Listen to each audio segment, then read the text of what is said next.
Welcome to Yes Also. I'm Suzi Barrett, and my guest today is hands down my favorite improviser of all time, Stephnie Weir. She is so uniquely funny and brilliant and incredible at characters, as you'll hear a lot of in this interview. And she's also incredibly sweet and humble and earnest, and this was just an absolute treat for me to get to sit down and talk to one of my idols. Towards the end of part one, she gives us a taste of her psychic character, which is a classic Second City bit that she used to do. And in part two, she goes into depth about a new form that she's developed with Weird Tuxedo and talks about pitfalls they've overcome with that and lessons they've learned. And she also talks about auditioning for SNL, working on MadTV, and a bunch of other great stuff. All of part two can be accessed by going to yesalso.supercast.com and subscribing. And if you don't want to subscribe, but you do want to help the pod, you can help us in so many ways. You can rate us, review us, or pass us on to your improv communities. All of those things help us so much. Those of you who are in LA can watch Stephnie perform with Weird Tuxedo on June 21st at the Clubhouse or monthly at the Outside In Theater in Highland Park. Do not miss her. And speaking of her, let's get to her, Stephnie Weir. Stephnie. Right. Some people think it's Stephanie. It is not. It's Stephnie. Yes. My dad, I'm from West Texas, and I guess he just liked the sound of Stephnie. It's lovely. You know, Yeah. vowels were expensive back then, and he was like, "We're not gonna spend money where we don't need to." Wheel of Fortune burned me once. I went out too soon. Not doing this. Here's what I think. I think my dad was a bit of a narcissist, and he, without even knowing, he gave me a reason to invoke his name several times a month. You know, like you're at the doctor's office and it's like, did you leave out the A? It's like, no. It's like, why? That's so unusual. And I'm like, so funny. My dad just say that was you'd have to ask him. And so he's in a lot of conversations. He's still getting attention wherever you go. Still the center of attention always. I like it. There's like a musical quality to it. Yeah. It's like, when kind of like old mountain songs cut a word short and put a little apostrophe in there for the If you syllables. say it with a West Texas accent, it makes Stephnie. Stephnie? Yeah, Stephnie. Stephnie. Yeah, I Great. mean, you just don't want to throw that A in there. And I got a message, which I have not answered yet, from a woman in, I think Ireland, whose name is spelled without an A. And she's like, if you know the origin, and I hate to tell her, like... My dad. Just my dad in West Texas, Odessa. I don't know what your link is, but yeah. She assumes that that's her dad, too. Yeah, exactly. What a mess. Do you come from a funny family? Were you always funny? Did you always want to do comedy? I would say I come from we're characters, you know. Nobody performed. My dad, that's not true. My dad did community theater. He owned a car lot and a salvage yard, and in between would drive a semi truck. And so this is like the Wild West of West Texas. Yeah. And then he would perform on stage, and he was really good, and did like over 75 plays. Holy moly. Yes. Is he booking like he's playing the Music Man, or was he like chorus people? Or the Music Man. Lead. The lead. Always the lead. The lead. He had a lot of gravitas. He was, he kind of carried himself that way. He was a jack of all trades. And so I grew up watching him on stage and kind of felt like he really wanted to be an actor, and just, at a time where born in the oil fields, or I just didn't know how to make it this far or whatever. Right. But he was in the Navy and was traveling, and he saw Carmel, California, and he thought it was the most beautiful place. So my middle name is Carmel. Oh, whoa. So I kind of feel like he kind of laid some weird groundwork for me to end up in California, because I didn't, right, see it. So anyway, you're like the vessel for his dreams, I guess, and it came true, whether I wanted to be or not. But we were, very pranksters, that kind of stuff. So we had a great sense of humor. That's what I would say about my family. A really good sense of humor. My brother, sister, mom, everybody's. Yeah. What kind of pranks we talking? Oh, like mean pranks, like. When I was, this sounds so terrible. I I remember we all piled in the car. I'm the middle child, and I was probably 5 or 6, and my dad said, Stephnie, would you get out and just check and see if that front door is locked? And so I got out of the car to go and check, and they drove away. Oh, my God. And I know these are the kinds of pranks I'm talking about that make you really tough. And the whole time my mother was just like, please don't do that. My mother's the sweetest. And you're like, I had to it. walk home from Houston and the family got to enjoy a lovely road trip. And they clearly didn't have enough to feed all 3 of us. So one of us was staying behind. It's a joke with a solution. It's multitasking. Exactly. Yeah. He'd come back around though. Pranks like that, lots of hiding in places and jumping out and scaring people. A lot of phone calls. And as an adult, I receive a lot of phone calls from my brother. My dad has since passed, but he also would leave me messages of, You still get joke messages from... from my brother. This is, Barry over at the credit union, and we have a little problem with your finances. If you could give me a call. And anyway, something like that. A prank that can never work in this day and age because caller ID labels every There's no, phone I mean, number. I know this is my brother. You know it's your brother. This is my brother just being a dummy. And my dad was fond of, this one only worked a few times, but family is packed in the car on a road trip. And he'd be like, do you guys hear that? And we're like, what? Roll up your windows. Hold on. There's like a noise. Something's wrong with the engine. My mom's concerned. Everybody's rolling up their windows. As soon as all the windows are up, he rips a giant fart. Oh no. Yes. Are you telling me you don't hear that? Yes, that is right up. Yeah, that's and now from the a page. Race to get the windows back down. Dad, gross. Dad.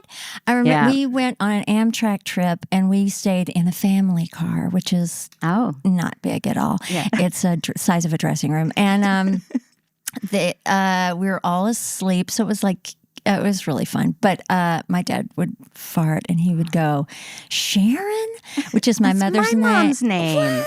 Yeah. That is such a good name. It's a good name, yeah. And we would laugh, and my mother would be, that wasn't me, but yeah, we found so funny. Yeah, I think we have the same kind of comedy background. There's something there, like slightly dysfunctional, but also it was a different time. Also, it was fine. We're fine. Right. We grew up fine. My dad's thing, he would pile us, and this was his way of like spending time with us early Sunday morning. We would get in the car, and we owned a car lot, so he'd take a beater out, and then we would sit in the back seat, and he would drive from the passenger seat. Whoa. Yeah. With his leg over, and we would just pull up next to somebody, and they would turn and look, and like there was nobody driving, and then turn green. Oh my God! That's we great. thought it was the most hilarious thing in the world. That's highly entertaining. Highly entertaining. Yeah. The first Waymo. The first, it's like your dad was. Yeah, he was ahead of his time. He was very ahead of his time. Do you feel like one thing about your improv is that you are so genius at playing characters and truly like inhabiting these characters, and I'm wondering if you draw those from your experience, like when you're playing someone, are you envisioning your dad or your mom or your aunt or whatever? Yeah, totally. And I had an aunt. She was not an actor in any way, shape, or form. This was my Aunt Noni, my dad's sister, but she was an incredible mimic. And when she was telling a story from the grocery store she worked at or whatever, she would inhabit every character. It was so fun to watch her tell a story. And so I think I gleaned a lot of that from her. I feel like, when I'm doing a character, I'm definitely taking a character trait from somebody that is real and maybe highlighting it or and taking it on. I love, I do a lot of Southern characters, a lot of old people. I love, it comes from such a place of love. I hope it comes across that way because I just find it so entertaining. And hey, I'm headed right there. Once I hit 80, I'm going to finally be in my sweet spot. Finally, you'll be castable. Man. Only I can hang on that long. Just got to grow into your 80. That's right. This leads perfectly into a subscriber question for you. Our subscribers get to find out who our guests are ahead of time and submit questions for them. This person, M, asks, what character traits appeal to you the most as a performer? I thought that was an interesting angle. What character traits? I think passion is kind of what I tap into first in a character, whether it is a passion for washing a car or, there's something at the bottom of it that I think is like, this is what they're into. This is their focus. Yeah, that's fascinating. Yeah. It's that sort of, it's what's intoxicating to me about Christopher Guest films. Yes. Like, even though the level of output might be what we see as mediocre from these people in the town or whatever, they are all passionate. Yeah. They're going to Broadway or, it's like, that inner fire. Mm-hmm. Yeah. And even if it's passionate about, being a grump or being furious about something, I think we all key into that right away of like, what is driving somebody? Mm-hmm. When you recognize it, anywhere. I'm thinking, in my kids' school, we have the drama booster president, and she is, she's very focused on getting a certain number of things done. I find it fascinating to just watch her go through the world. So what does she sound like? Like, what is her like? She is just very, I'm going to get the water from my car because we're going to run out of water at any second. It's like, I can go get it. I got it. And, but she loves it. And like, you'll show up and the whole lobby will be decorated in the theme. We just did SpongeBob. And it was like you're just like, when did you do this? She's a full-time teacher. Her husband is a teacher. They have 2 kids in school. Where she finds the time or the energy to do this, I don't know. But there is nothing that... And then at the end of it all, when she's done all the heavy lifting of getting this up and, the parents, we all volunteer and help out or whatever, she will hand us a gift card for us, an insane amount of money for helping. And it's like, no, I didn't do anything. I sold some Reese's Pieces and you're giving me this crazy gift card. And she's incredible. Yeah. So, if she was a dick, that's like a perfect passive aggressive dig. It's like, and thanks for all your help. Thank you. Thank you. I'm so glad you could make time to do this. Yeah. She will occasionally, I'll see a little crack in the veneer, and her head kind of, will cock just a little bit, and she's not going to say what she's really thinking, but she's really fucking furious about something. Little eye twitch. Just a tiny, like there's something suppressed there, but she is a dynamo, and I just love her so much. And that's something that you also play really well is characters that are about to crack, that are holding it together, but we can see kind of the pot lid has been left on too long or something. Yep. There's a simmer. Yeah. That's because I'm about to crack. Are always. you? I've my whole life, I think. Really? Yeah. To a certain extent. I mean, I think Bob, my husband, can probably attest to this. Nothing dangerous, but I've sat on a lot of emotions, in my life. And I mean, those people are the most interesting, where you're sitting on the edge of your seat just wondering, like, is it going to be today? Yeah. Are they going to go today? But you're right. Yeah, I lean into that is a sweet spot for me, an area I like to explore.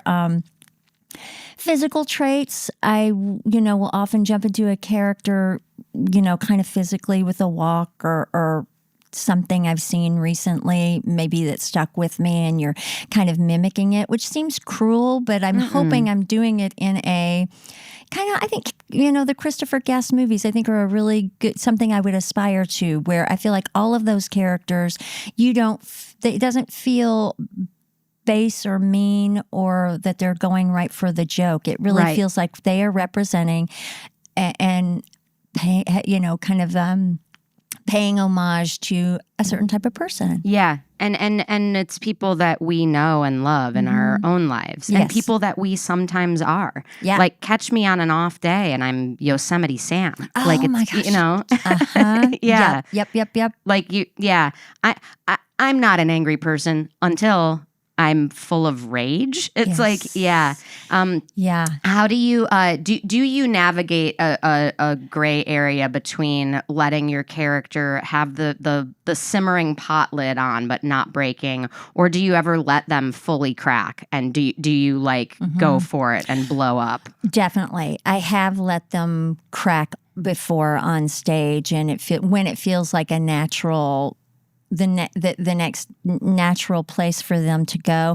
I think I'm trying to show a little more restraint in that, and play with those levels, because it can also be you can fall into the trap of that's your arc. Yeah. In every show, you just feel like that's where you're going to end up, is where the character kind of explodes.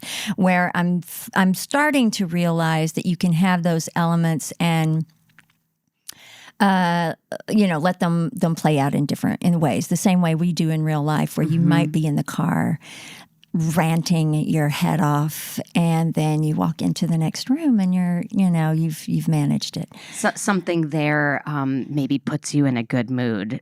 Someone else losing their shit, and you're the normal one. That always puts me in a good mood. I was picturing this lady walking into a Cracker Barrel and going, "Oh, they have the cutest stuff here." I know.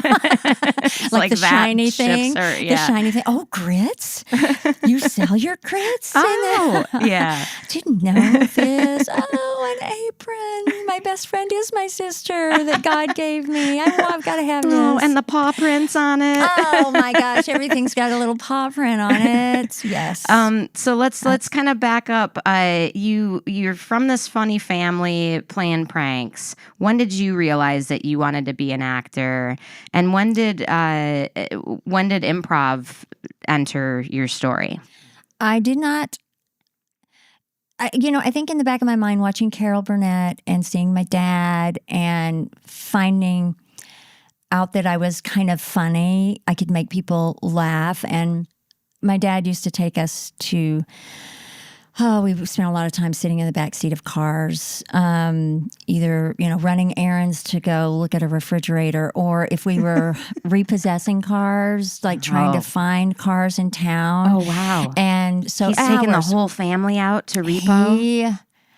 Yes, I just did a one-person show about this that I'm working into a Christmas movie. He would plan vacations around repossessing cars. That people would leave the state in his cars, and they were harrowing, sometimes very scary, and sometimes just annoying.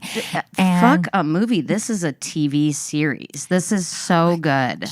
It was. We took a notorious Christmas vacation to Ohio to repossess the car. That's when we took the train ride, the Amtrak train ride. I thought we were going skiing. I don't know where I got that. We'd never been skiing. Skiing in Ohio. I didn't know it was Ohio. It was a surprise trip, and so as it's unraveling, and he told you guys it was a ski trip, or you just assumed this? He Christmas morning was like, "One more present I got to present. Pack your bags, because tomorrow we are going on a surprise Christmas vacation." And we were like, "What?" And he was just like, we were like, "Where?" And he's just like, "I'm not telling you. It's a surprise." God. And so with that, I was like 12 going on 13, and I ran with it. And anyway, no, we were repossessing a car. It must be a ski trip. And yes. God, that's so funny. In the back seat of those car rides, I realized I had comedic skills to crack up my brother and sister. And so I think watching Carol Burnett too, mimicking her a lot, I was like, ooh, that's a job. I could do that. And I think my hang up was the reality of living in West Texas and how am I ever going to get from here to here? Knowing how hard it was. And then, so I'm enrolled in junior college in Odessa, and a theater professor, she had done some casting in New York. She was just someone I had never met before. How she ended up in West Texas. I feel like there was a lot of wealthy oil women where I lived, and they loved the arts. They built an entire replica of the Globe Theater so that we could be exposed to, items of the world here in this West Texas wasteland. Wow. And anyway, I think they had pursued her financially to come to this junior college and teach us. And man, she opened up my eyes to the world. And she introduced us to improv and really just showed us a video and said that they made all of this up. And she was giving us a taste of everything. And she had us get up and improvise. I'm sure it was terrible, but she was just like, you need to go to Chicago. She was like, you need to get out of West Texas and go. And it took me several years, and she was pretty relentless about, like, I'm telling you. And at one point, I had dropped out of college. I'd gone away and then came back home, and I was delivering the mail. Wow. I got a job as a mailman. My mother had signed me up for the civil service exam, and she was like, this is the route. You've got benefits. You've got everything you'll ever need, and you're walking. This is what you should do. She just decided that you're going to be a mail carrier. She was just like, you have to take the test, but I think this would really suit you. And so I was I didn't know what I was doing. I was 18. Yeah. And so I took the test, and I got hired. And so I was delivering mail. And this theater professor, Paula, I was still doing theater, and she was just like, you got to drop that job. You got to drop those letters on the sidewalk right now, Leave girl. your bag. Leave your bag. Trust me. Get in that truck and drive yourself to the airport. But she was really instrumental in being like, I can see you doing really well in Chicago. You go take an improv class. Second City is there. Wow. She's saying all these things that I don't even know what Second City is. Right. And can I ask, what year was this? Or this what would era? have been 89. Okay. 89. And I would not have gone, except she had given 2 boys from New York scholarships to come. These knuckleheads came to West Texas to go to school. I ended up marrying one of them, but he was the one who was like, we should listen to her. We should go to Chicago. So he and I moved to Chicago together, took an improv class. Wow. It was like she laid it out for me. It's like she saw something that I didn't see. It's kind of magical. It really is. I mean, yeah. Yeah. This is like, you go back to that junior college and find out she never existed. And, I know. They're like, what? There was never anyone in Office 4B. I know. It's just been all erased. If I did not have a few pictures of her. And I look for her because we stayed in touch for several years, and she'd gone on to Ohio State University, I believe, and taught. And then I lost track of her. Her name is Paula? Paula Thompson. Okay. And she was just instrumental in my life. She did things like she hired John Raitt, the Broadway star, Bonnie Raitt's father. Wow. Paid him money, used her whole budget to bring him to do Man of La Mancha with us knuckleheads. Wow. Yes. I love this woman. I love her too. And she would bring other working actors who were on Broadway to come and do musicals with us so that we could work with a professional and get their insights. And she would have these wealthy oil women would house the stars in their guest house. They had gorgeous homes and would have them fund it. And she booked a trip for all of us to go to New York. My parents were splitting up, unfortunately, and I was like, I can't go. We just can't afford it right now. And My it's dad's just taking us on a surprise vacation to divorce court. That's right. We have other plans, big plans. Yeah. Trust me, I have my steamer trunk packed and I am ready. This time, it's a real trip. I can feel it. I bet we're going around the world. Don't ask me why. I've done the math, and I know that that's what's happening. Anyway, I told her, like, I just can't do it. And she was just like, well, too bad. Somebody just donated your plane fare, your everything. Whoa. Somebody meaning just one of the women in her network? One of the women, I'm sure. She goes, that wants to be anonymous. She wouldn't tell me who it was. It was her, I bet. I'm sure it was her. And she was just like, sit down and write a little thank you note, and I'll make sure they get it. And she's like, but you're going. And I mean, going to New York City, just seeing it, like, blew my mind. Yeah. Changed my life. It's a paradigm shifter. It really is. Yeah. Totally. I had the same experience. It just cracks something open where you're like, oh, God, this is out here and all these people are doing it. And living it. And here is somebody in my ear being like, it's not that big a deal. You can do it too. Yeah. It feels like a really big jump. It's not a big jump. And let me tell you how you're going to do it. My God. And I know she was such a gift in my life. She's your Jiminy Cricket. She was. But also has a checkbook. She was. God, and she was so cool. And she was... I never saw her with anyone, but I'm pretty sure she was a lesbian. Of course she was. Right? Yes. And she had the coolest house in West Texas. Like, she bought this house. She drove a vintage Chevette. It was like bright red. My mom had a bright red Chevette, or maybe like an orangey. It was almost like this chair color, but reddish. Yeah. And maybe I'm thinking Chevelle, not Chevette. Those are two different. Chevelle had the stripes down the top of it, maybe. Yeah. Okay. My mom's was the dorky hatchback Chevette. This was a badass car. Okay. This was a badass car. She was ready to fucking drive cross country and Cannonball Run any minute. And she didn't look the part. She was very, like, she was not... Oh my God, she just looked like she was from a different planet. Was she wearing slacks? She wore slacks. Yeah. She wore tennis shoes. She would wear these big parrot earrings. Oh, but that's the only fashionable thing she'd have on. And she just paved her own way. And I remember being in her house, and it was not a big house, but it was such a cool house. And it didn't have a lazy boy in any room. And, just... My guests stand. That's right.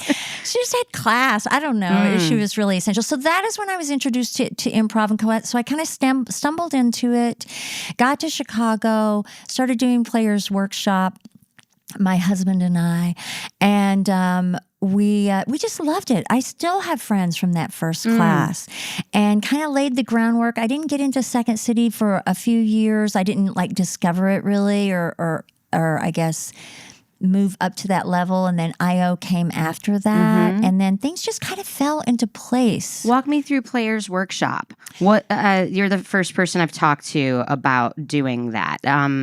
So was this what Paula directed you to? She didn't guide. No, she directed you to Second City. But she was like, Second City was kind of what she pointed out. She's like, go see a show there, and it felt so big. And so Players Workshop was like the affordable place to take a class, and they taught a lot of things, like different acting classes or whatever. And if I remember, the acting classes were full. The improv class was open. It was the most affordable, so we took it.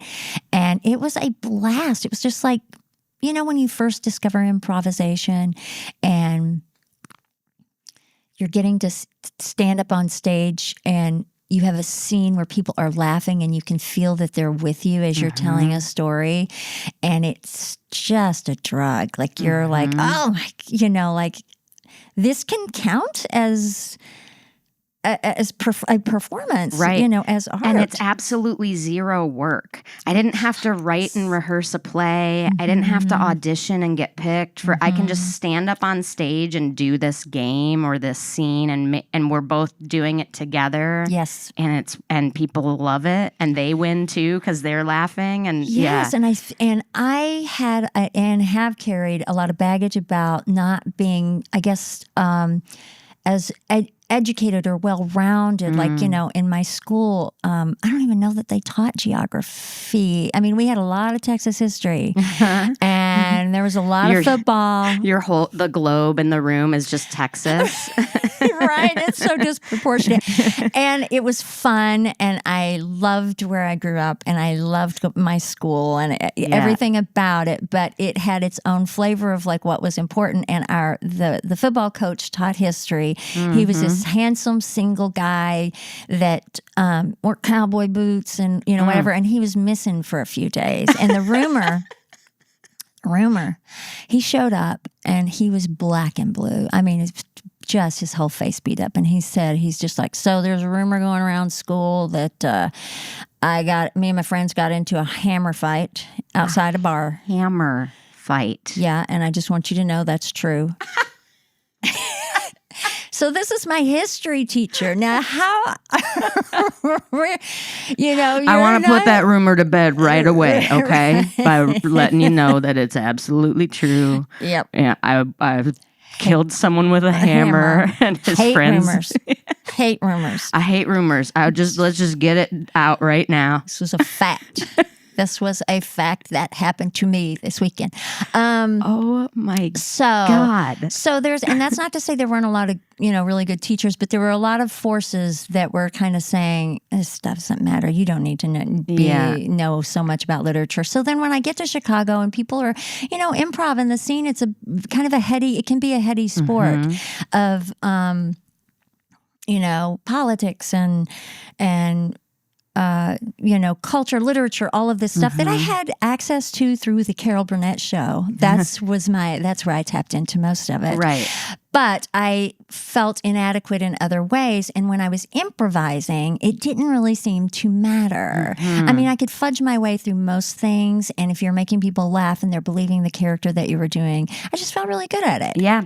And if you're committing hard to a character who also doesn't know about literature and that becomes a fun thing about the scene, then that's a victory. You're getting rewarded, actually, for not knowing the reference or whatever. And for being authentic, and people were responding and seemed to like what I was bringing to the stage. And it wasn't until I got to Second City and started performing that there was a little bit more focus on, like, you have to know these things. And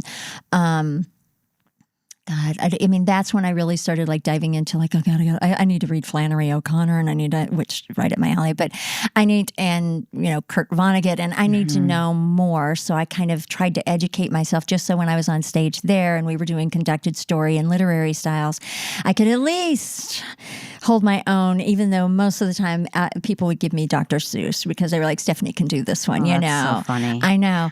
But it was a hang up, and it wasn't until I really was like, you know what? This is who I am. If I don't know it, I can guarantee you half the people in the audience also don't know. Right. And would love for somebody just to say, tell me who that is or what that is. Right. Yeah. When I was at Boom Chicago, there were times where somebody would shout out, because we would have like massively foreign audiences.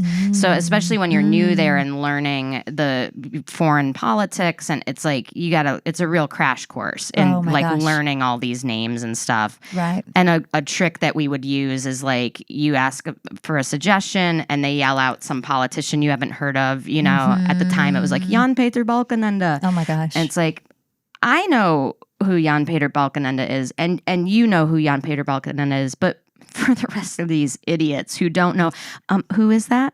And then you would get them to say, but it gives a little bit of a joke. It's like you're acknowledging that you don't know, but you're also like making it for the benefit of the audience. And yes, and the more you can invite everybody to the party, and not be too elitist about some of this stuff. I'm the better. Yeah. Yeah.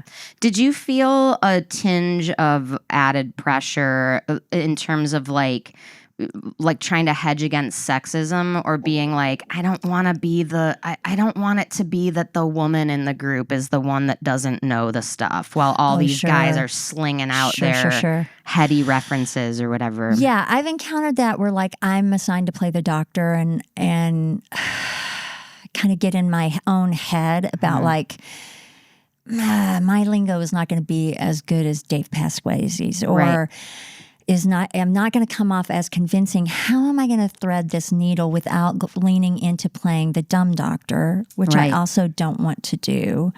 I did and have encountered that a little bit. I didn't mean to ask a leading question either. No. I don't mean to like make a fire where there's just a spark. Right. Yeah. Sexism in general, coming up and, at a time when two women on an improv team was enough. Yeah.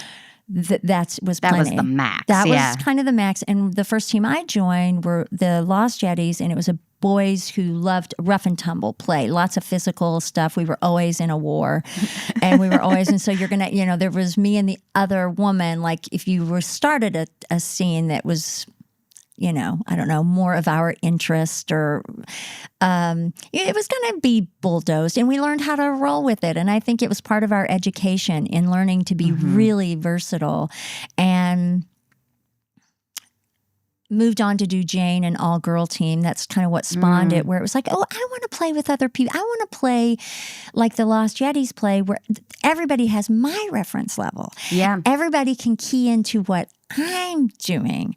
And it was super fun. And I remember Amy Poehler coached us, and she was kind of like, why an all-women team? Like, yeah, it was, tell me why you feel you've got to do all women. And it was kind of caught us off guard. And I was like, because I want what they have at this time. I want to be able to play as loose and free, and for everybody to get my inside joke and have my... It was very freeing. Yeah, I want to be listened to and heard. I think that's something that still happens sometimes on all boy teams, where it's like, maybe your thing isn't heard as much, or it's not as loud, or it's I don't know. That's just like a phenomenon of audio dynamics or something. Yeah, I would agree, without casting, putting every man into that category, of course not. Or every woman into the other category. What I would say about being on an all-female team was, number one, it wasn't, every scene was not about our period or about, whatever. Were there? Yeah, there were scenes about that. Which was refreshing. I think we even thought for a little while, like, oh shit, we're just going to do scenes about, we're going to prove them right. We could get sponsored by Massengill. Right. Let's go for this. I don't want to force anything, but if we could do a douche scene today. Yeah, it was refreshing to know, like, no, it's just playing with people who are listening and doing the same thing. Did I want to play with all women for the rest of my life? No, I want to, you want to mix it up or whatever. But again, part of my education, part of experience, fleshing it out. Yeah. So Amy Poehler sat you down, why an all-women team? We asked her to coach, and she only coached us maybe twice. But it was, I think, kind of... and I'm speaking for her. I don't know this, but this is kind of at the time is like, you're going to make more inroads if you just learn to be a woman in the, with these guys versus excluding them is maybe what I thought she was kind of saying. You don't limit yourself to this idea that you just have to play with all women if you want to be heard. Empower yourself to get your voice out there, even when you're with all men. Yes, step into the arena with them and hold your own, rather than make your own girl arena or whatever. Exactly, but I do feel that there was room for both, and I think even Amy would absolutely, agree with that. I just think the climate at the time, it was unusual to have an all-girl team. Was that an IO experience? What was where did you guys play? Yeah. We played at IO, and we did have to kind of campaign, and it was a lot of women who had done really well and been on teams and had, a good reputation and or a performance credits. I don't know what else to say. People you would want to see on stage and stuff. So it was like, some heavy hitters. And so I think that's why Sharna finally kind of was like, all right, I'll put you here. And then we kind of got a following it was good. It was super fun. Any chance of a Jane reunion show for a festival or something? Everybody is so scattered. I would love that. Let's see. Fun? Some of the people who are on Jane. Yeah. Tammy Sager. Oh, love. Yeah. Abby Schachner. The best. Abby Sure. Oh, Abby Sure is who I was thinking of. Abby Sure. Yeah, I don't know Abby Schachner. Okay. Oh, Abby Schachner is... Oh, she's a delight. She does a lot of one-woman show stuff, and she's like, oh my... I can't even... I'm trying to I'm not doing any justice, but the way her brain works is she just pulls stuff out of left field, and she makes no apologies. And she got cast at Second City, which we were all like, this is not the type of person who's she's like Andy Kaufman almost, where you put him, think of Andy Kaufman doing a Second City classic scene of Pictionary, and you can just see in her eyes kind of like her impulse to go off script. Here comes the wild card, Her impulse to go off script is so strong. She just got to do it. And that's what made her such a good improviser. She would often just kind of launch into these weird monologues that when we were in Jane, we kind of were like, well, just do that. You don't have to do a scene. Yeah. Just step off to the side and bring your hand puppet on stage with you and just She had a hand puppet? she did literally have hand puppets, but for the improv scene, she just used her hand and do a voice or something. This is great. It was awesome. Yeah. And as women, we were all like, yeah, there's room for that, or whatever. And we embraced that. So, okay, her, Bina Martin was on it. She's a great improviser. She is Miss Manner's daughter. Side note, tracks in mud in every house she's ever walked into. Bina. Let's see, Molly Cavanaugh and Katie Mahaffey. There it is. We got it. How would I forget that? I don't know. I love her, and I just, whatever. I love the idea of, I think this should start being a trend at festivals is like reunion teams, getting the band back together, how fun. Because it's like, all of us like fans of these threads, it's like, I want to see you all play together. Let's talk about Second City. Yeah. Yeah, what was, when I arrived in Chicago, you were on Mainstage at Second City, and killing it. And we're just, from that onwards, you have been my favorite improviser. Absolutely. Suzi, thank you. And favorite sketch performer. I just love the way you disappear into scenes. I love, you have almost like an alien's ability to make the tiniest facial adjustment and create some emotional effect that's like, it's beyond. It's just so next level. That is so nice. That is so nice. My trajectory was I auditioned for the touring company, I don't know how many times, and never got on. Wow. Never got on. No fault. Maybe I'm not great at auditioning. I'm not sure, but it was really frustrating because I remember thinking, and I don't feel this very often, but I was like, this is something I really want to do. I really want to be on that main stage. So I started doing some different shows at I.O. and went to Edinburgh with a show and really concentrated on that. And then I was about to go to the Fringe Festival, and Second City called and was just like, we want to put you on Greenco or whatever. And I was like, I can't. I'm sorry. I've got this other obligation. And they were like, okay. This is unusual. They're looking at their flow chart of questions, possible answers. They're like just dead ends at yes. I feel like Kelly Leonard literally said, okay, I don't think anyone has ever responded that way.